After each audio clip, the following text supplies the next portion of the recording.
Nothing violent happened that night. No alarms went off. No shots echoed through the streets. No one ran. Chicago woke up the next morning exactly as it always had. The trains ran on time. Storefronts opened their doors. Coffee was poured. Newspapers were stacked neatly on corners, their headlines familiar, predictable, safe. And yet, something fundamental had changed. Not in the streets, in the decisions. By mid-morning, club managers were returning calls to new numbers. Warehouse doors opened for men who had never knocked before. Money moved along routes no one had approved. Yet no one tried to stop. There was no announcement, no explanation, just acceptance. The Calder brothers did not appear in public that day. They didn't need to. Their names weren't spoken aloud, but their presence was immediately understood. Like a pressure shift you feel before a storm you never actually see. Samuel Calder had always preferred it this way. Quiet, efficient, invisible. He believed power worked best when it didn't need to assert itself, when people adjusted their behavior without being told to. Elias, his younger brother, understood something different. People didn't need to fear you. They needed to believe cooperation was the sensible option. Together, they required nothing more. The old order had been loud. Meetings, rules, territory disputes disguised as loyalty. Too many voices claiming control. Too many instructions contradicting each other. It had exhausted the city. So when the silence arrived, it felt like relief. By noon, everyone who mattered knew not to ask what had happened during the night. Not because they were warned, but because no warning was necessary. The absence of resistance carried its own clarity. What disturbed people most wasn't that the Calder brothers had taken control. It was how easily everyone adapted. Men who had argued violently over influence weeks before now nodded and stepped aside. Long-standing rivalries dissolved without negotiation. Old loyalties evaporated quietly, like something that had outlived its usefulness. No one asked who had decided this, because the answer was obvious. Everyone had. The city didn't fear the Calder brothers. It recognized them. Power hadn't changed hands through force. It changed hands through consensus. Unspoken, immediate, and total. And that was why nothing was written down. No records, no witnesses, no moment to point to and say, this is when it happened. Chicago went quiet, not because it was threatened, but because, for the first time in years, it functioned. And deep down, everyone understood the same unsettling truth.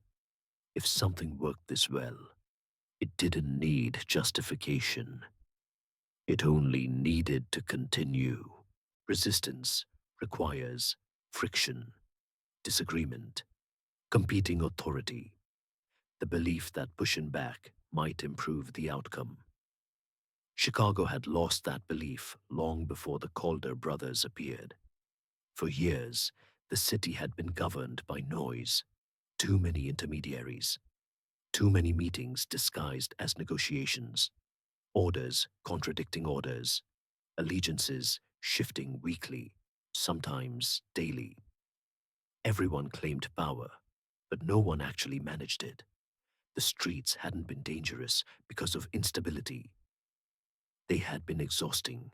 So when the city woke up to a system that required less effort, fewer questions, and almost no explanation, resistance felt unnecessary, even unreasonable.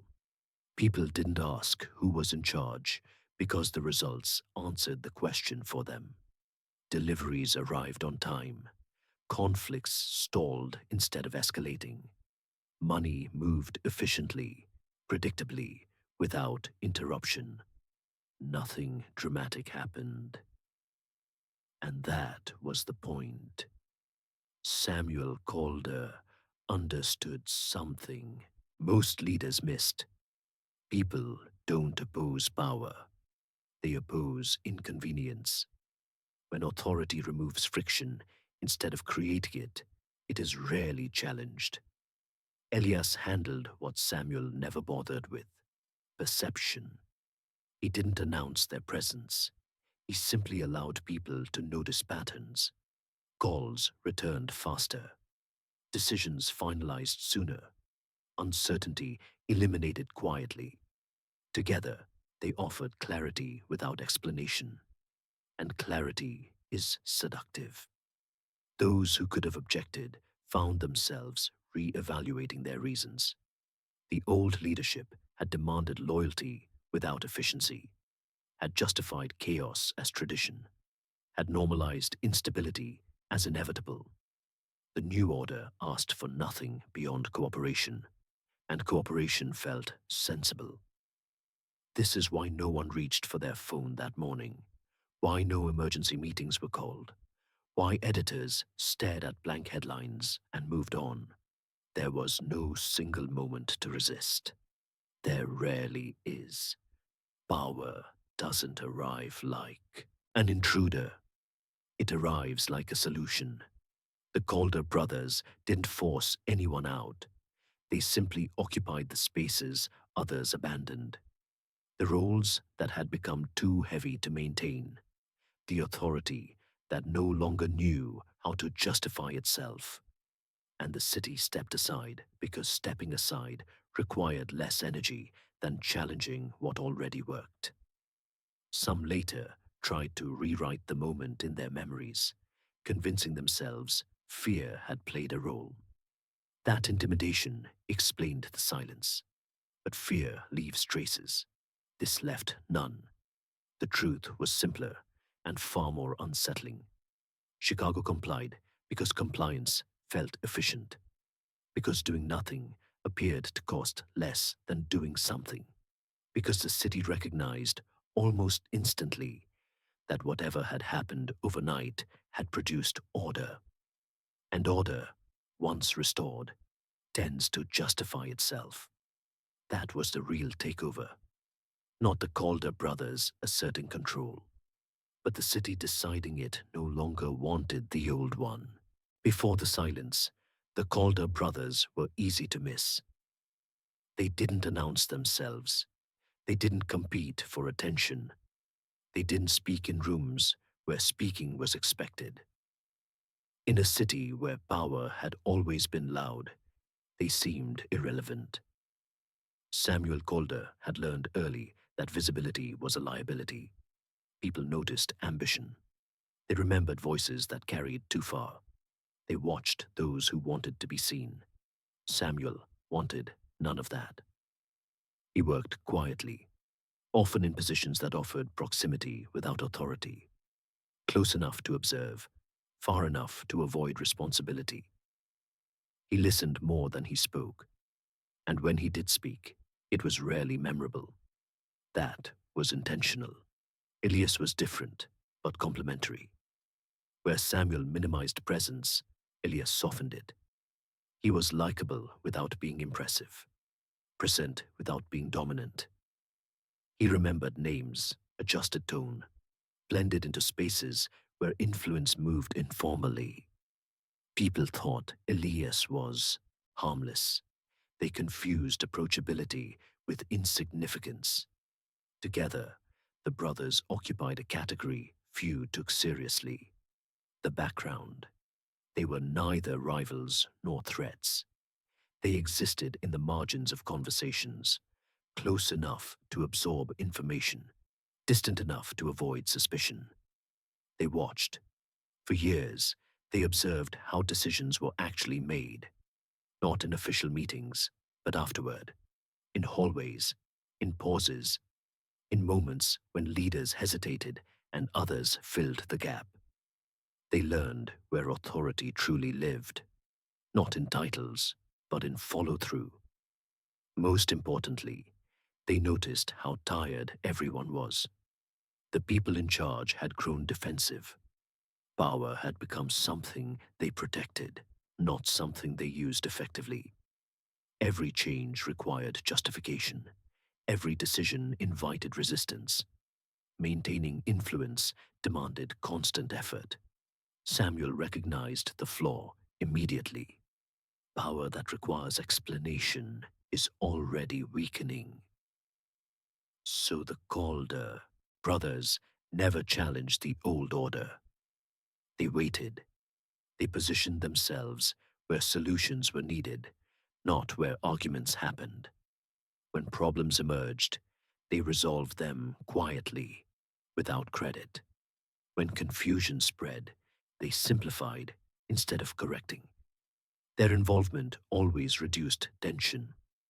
That was what people remembered, not their names, not their ambitions, the relief. By the time the night arrived, the one everyone would later reference without naming, the Calder brothers were already woven into the city's routines. Their absence would have created friction. Their presence had long since removed it. That was the moment no one recognized until it had passed.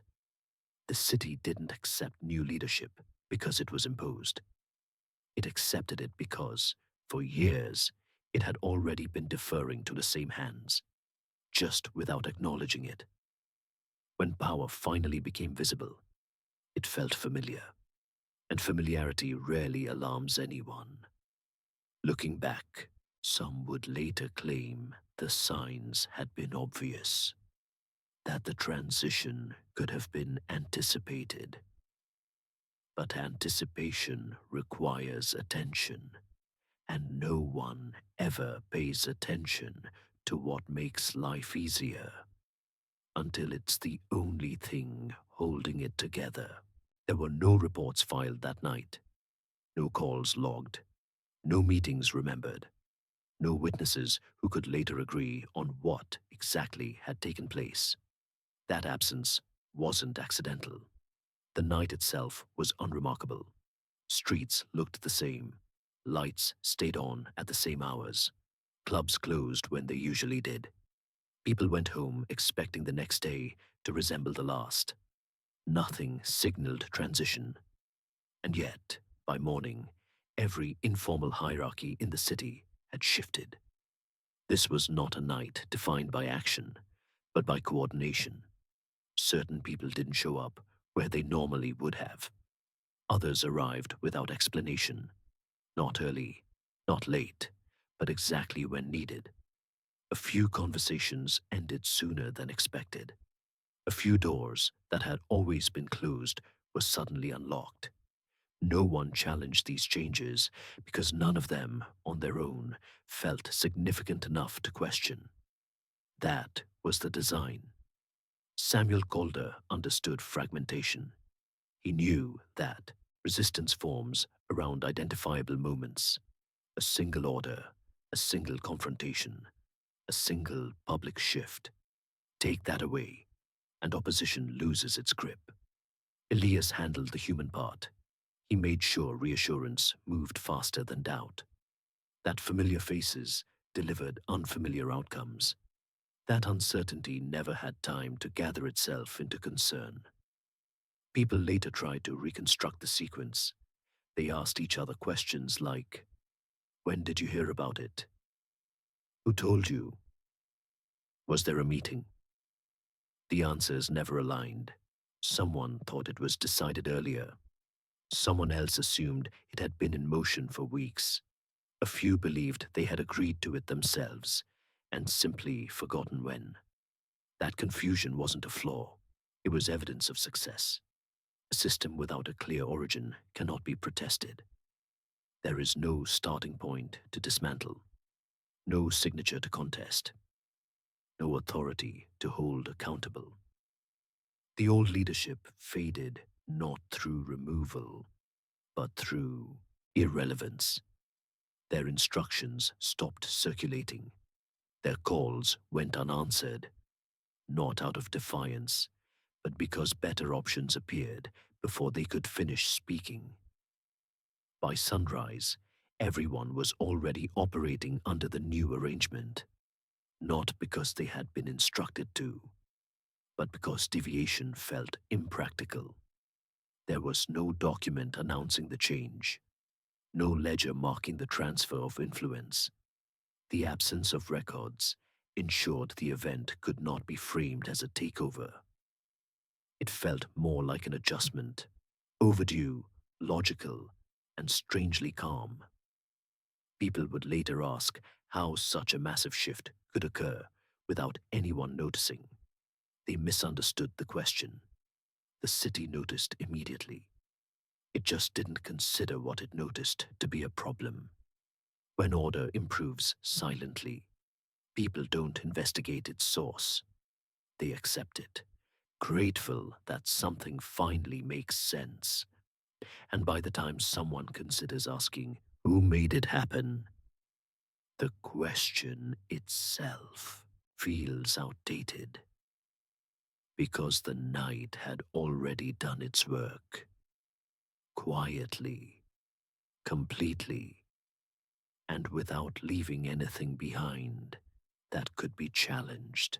Power rarely disappears, it redistributes. When the Calder brothers stepped into control, there were men who lost influence overnight. Titles stopped carrying weight. Access narrowed. Authority evaporated without ceremony. And yet, none of them objected publicly. This puzzled outsiders for years. Surely someone had reason to protest. Someone must have been furious. Someone must have felt robbed. They were. But they were also relieved. The old order had been exhausting to maintain. Influence required constant defense. Every decision invited challenge. Authority demanded repeated justification, not just to rivals, but to allies growing impatient with the chaos. Many of those at the top had reached a quiet truth they never admitted aloud. They didn't want to lead anymore. When the Calder brothers assumed control, they removed responsibility without demanding humiliation. Former decision makers were not publicly displaced. They weren't exposed or punished. They were simply bypassed, which was, in many ways, a mercy. Men who had spent years negotiating unstable alliances suddenly found themselves freed from that obligation. They kept their comfort, their safety, their routines. What they lost was power they were already tired of using. No one mourns influence that no longer functions. Even those who suspected what had happened chose a careful silence. Speaking would not restore their position. It would only draw attention to how willingly they had stepped aside. The Calder brothers understood this dynamic well. Samuel never dismantled existing structures. He let them hollow themselves out. Elias ensured former leaders were treated with quiet respect, not because they deserved it, but because resentment creates noise. Noise invites questions. Instead, those who had once held authority were given space to retreat gracefully.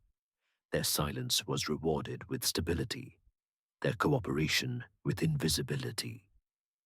The city watched this unfold and learned a lesson without being taught. Compliance was profitable, not just financially, emotionally. Tension decreased, uncertainty faded, meetings ended earlier. Decisions no longer looped endlessly back on themselves. People went home with less weight on their shoulders. Even skepticism softened under the pressure of improved outcomes. Some tried to voice concern privately, to ask whether this kind of shift could be healthy, whether something essential had been lost. Those conversations didn't last, because what would they point to? No laws had changed, no violence had occurred, no promises had been broken. Only efficiency had increased, and efficiency has a way of quieting objections. Over time, even critics adjusted their language. They stopped framing the new order as temporary. They stopped waiting for a reversal that never came. They spoke instead about stability, about predictability, about how things had settled. By the time anyone considered resisting, resistance felt unnecessary, and worse, ungrateful. The Calder brothers didn't need loyalty. They didn't need belief. They only needed people to recognize that life had become easier, and to understand that this ease depended on not asking certain questions. That was the true exchange. Not silence for safety, but silence for comfort. And comfort, once established, becomes its own form of authority. At first, the silence felt temporary, like a pause while the city adjusted, like a shared hesitation before someone finally asked the obvious question out loud.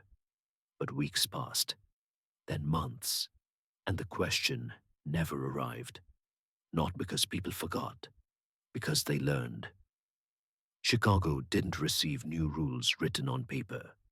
It received something more effective, a new set of expectations that spread through behavior instead of announcements. If you wanted something approved, you didn't ask the old contacts. If you wanted a problem handled, you didn't bring it to the usual meetings. If you wanted to stay comfortable, you learned where not to look. People became fluent in the new system quickly, not through instruction, but through observation. Those who asked too many questions found doors closing more slowly. Calls returned later. Opportunities rerouted elsewhere. Nothing overt, nothing punishable, just subtle inconvenience. Samuel Calder believed inconvenience was the cleanest form of discipline. It didn't create martyrs. It didn't create stories. It simply trained behavior until training looked like choice. Ilias refined the social component. He made silence look like professionalism. When someone spoke too directly, Ilias didn't threaten them. He smiled politely, shifted the conversation, and made them feel as though they had misunderstood the tone of the room. Embarrassment is powerful. It corrects without confrontation. Soon, people stopped asking questions because questions began to feel inappropriate. The city developed a shared etiquette. It wasn't fear that enforced it. It was the desire to belong. As the months passed, the silence gained structure. There were phrases that replaced direct language. There's a new way now. Things are being handled. That's not our concern. These sentences became ordinary, spoken casually over coffee, in hallways, on phone calls. No one ever said, "Don't ask." They simply responded as though asking made you unskilled. And once the system settled, it started producing something more unsettling than compliance. It produced trust. People trusted that conflicts would remain contained, that payments would arrive on time, that disruptions would be resolved quietly. They began planning their lives around this reliability, building routines that assumed the silence would hold. The city stopped thinking of the new order as something external. It started thinking of it as normal. This is how power becomes permanent, not through domination, through integration. Eventually, newcomers arrived, younger men and women who hadn't lived through the noisy era. They entered a city already quiet, already functional. They never learned the questions that older residents had once almost asked. They inherited the rules as if the rules had always existed. And that was the moment silence turned into policy. Not policy written by the Calder brothers, policy written by the city's habits. Because once a population learns that silence keeps life smooth, silence becomes a form of civic responsibility, something people enforce on each other without being asked to. The most dangerous systems are not the ones imposed from above. They're the ones maintained from the middle. And Chicago, without ever holding a vote or issuing an order, had done exactly that. It had chosen not to know. The first person to speak didn't plan to. There was no dramatic announcement, no public accusation, no attempt to rally anyone. He simply failed to adjust. His name barely mattered even then. He had occupied a modest position in the old order, close enough to notice changes, distant enough to survive them. He wasn't an idealist. He wasn't reckless. He considered himself practical. That was why his reaction surprised him most. In a meeting that had once been routine, he asked a question that would have passed unnoticed a year earlier. It wasn't confrontational. It wasn't emotional. It was procedural. He asked who had approved a recent decision. The room shifted, not abruptly, not dramatically, just enough for him to feel it. The response he received was polite, almost friendly. Someone smiled and said the matter had already been handled. Another person suggested they were behind schedule and should move on. No one answered his question. At first, he assumed it was an oversight. He repeated it later, phrasing it differently. Again, the conversation slid around it, smooth and deliberate, like water diverting around a stone. He tried once more, days later, in a different room with different people. The result was the same. That was when he noticed something unnerving. No one seemed offended by his question. No one seemed threatened. They seemed confused, as though he had violated an etiquette he hadn't been taught. Colleagues began speaking to him differently, not coldly, carefully. They explained things he hadn't asked about. They filled space with reassurance. They treated him as someone slightly out of sync. He wasn't punished. He was corrected. Soon, opportunities dried up. Not all at once.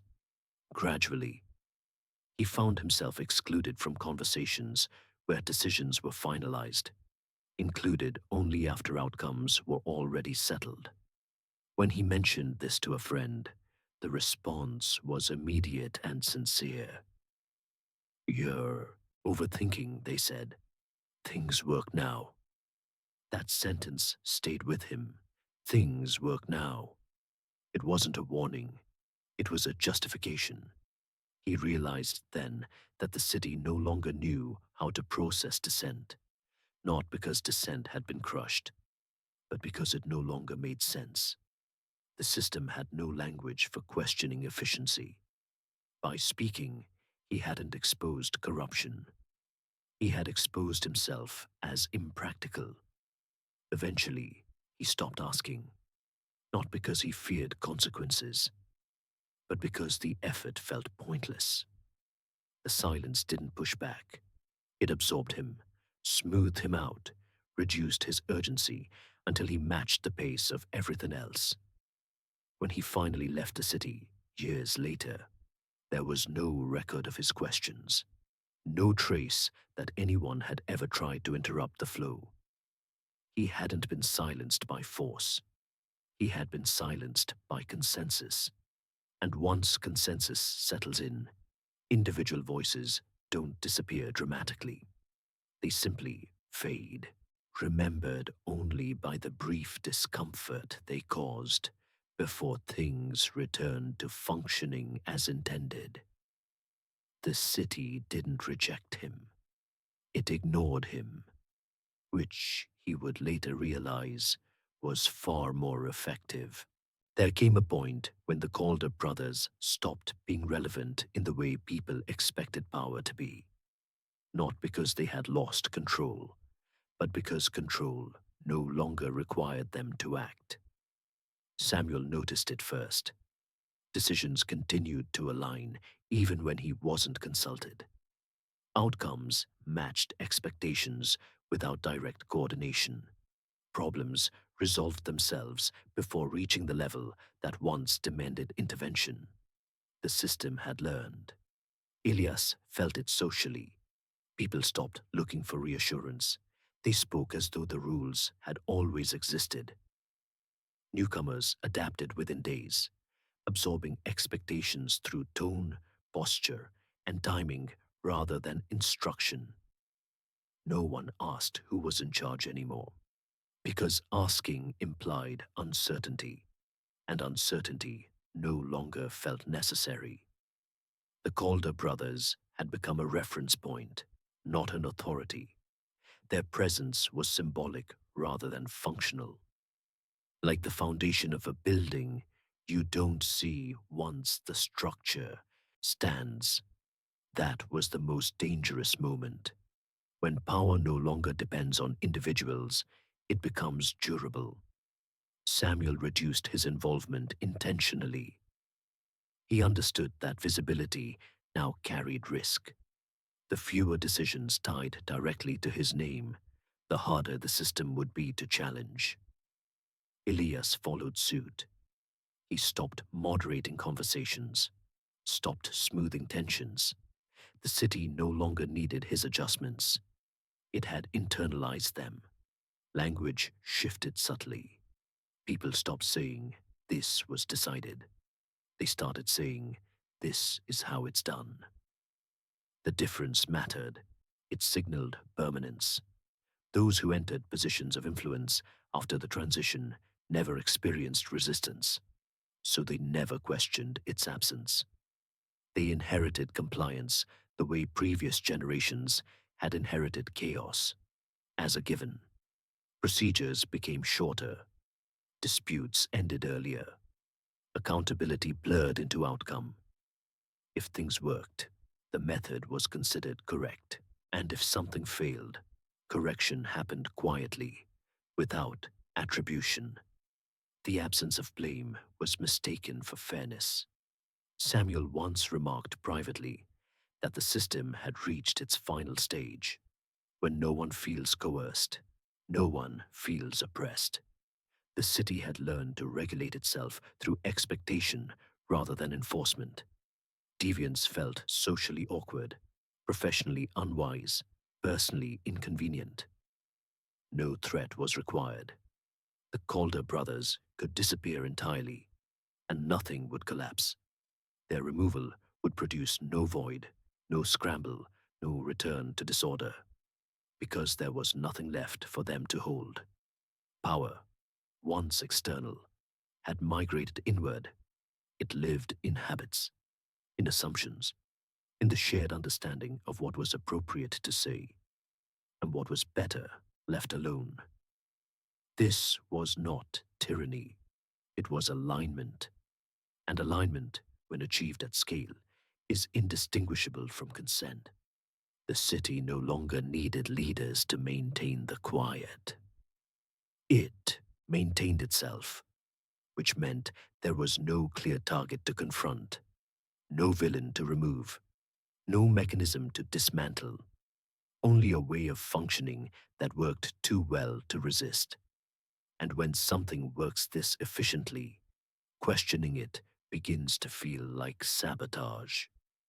That was the Calder brothers' final contribution, not control, but irreversibility.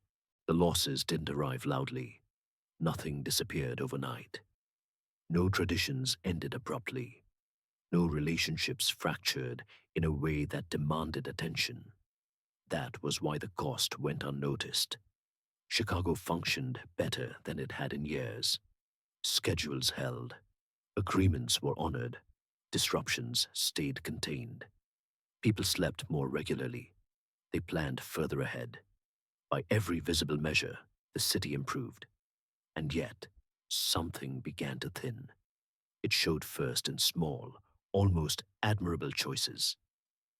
People became careful with their words, not out of fear, but out of efficiency. Why explain something if it wasn't necessary? Why introduce complexity when simplicity worked? Conversations shortened, disagreements resolved faster, not because they were understood, but because they were set aside. Curiosity became selective. People asked fewer questions about things that didn't affect immediate outcomes. History stopped being debated and started being summarized. The past became a reference point, not a subject. No one missed what they couldn't name.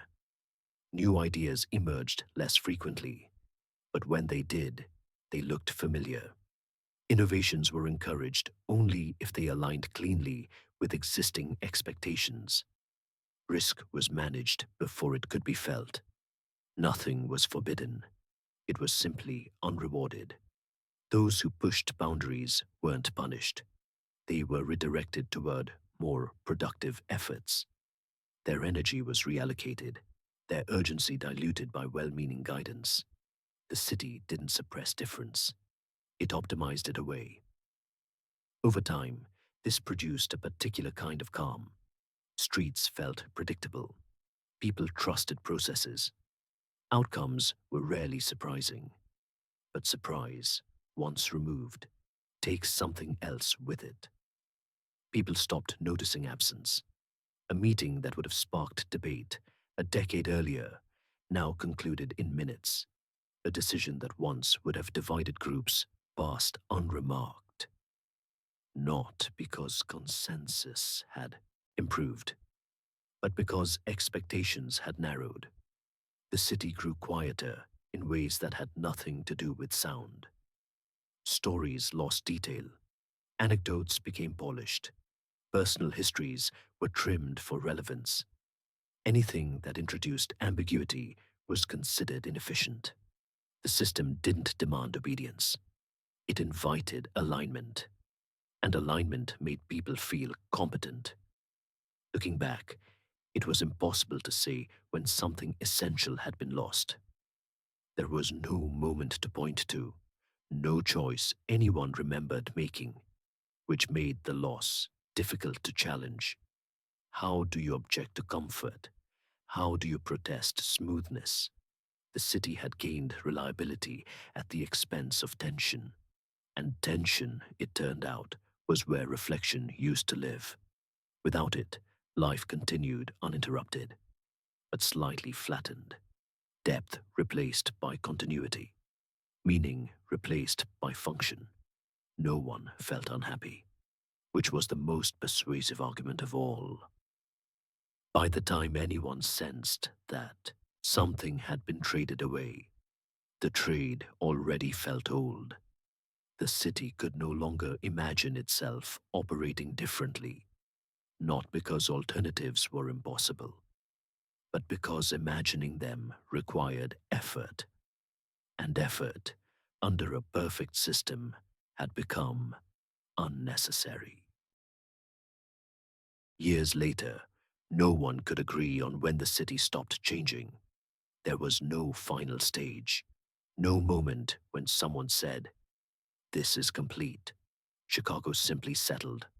The Calder brothers were mentioned less and less, their names fading into shorthand, then into rumor, then into nothing at all. People spoke about the system without referencing its origin, as if it had emerged naturally, the way habits do.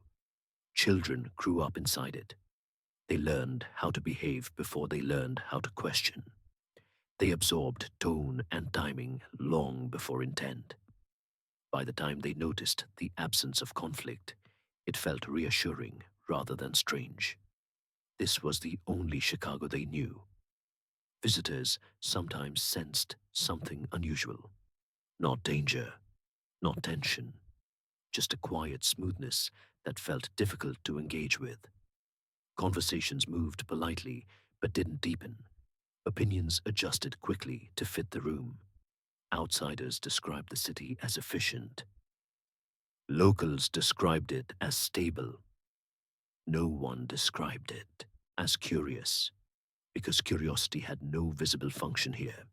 The system didn't discourage emotion, it just gave it fewer places to land. Passion survived, but it expressed itself carefully, productively, without excess. There were no heroes in this version of the city, no villains either. Only people making reasonable choices within reasonable limits. That was the most unsettling part. Nothing was broken enough to fix. The Calder brothers, wherever they ended up, were never judged by history in any meaningful way. There were no trials, no reckonings, no documentaries trying to piece together what had gone wrong, because nothing had, at least not in a way that could be measured. And so, the city moved forward, carried by a system that required no upkeep beyond continued agreement. Silence didn't feel imposed anymore. It felt inherited. Occasionally, someone would sense a faint discomfort, a question forming without words, a hesitation before accepting an answer that arrived too smoothly. But the feeling passed quickly, absorbed into routine. Life went on, which was always the strongest argument against change.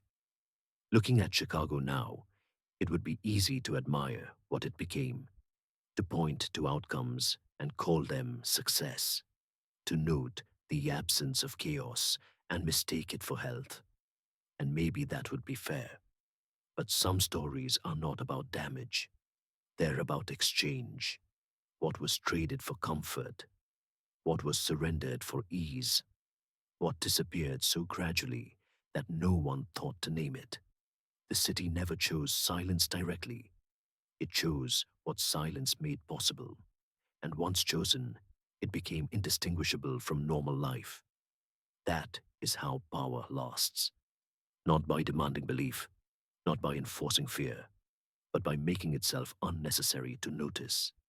And if you listen closely, not to the noise of the city, but to what never quite rises to the surface, you can still hear it. Not a secret, a habit, still working.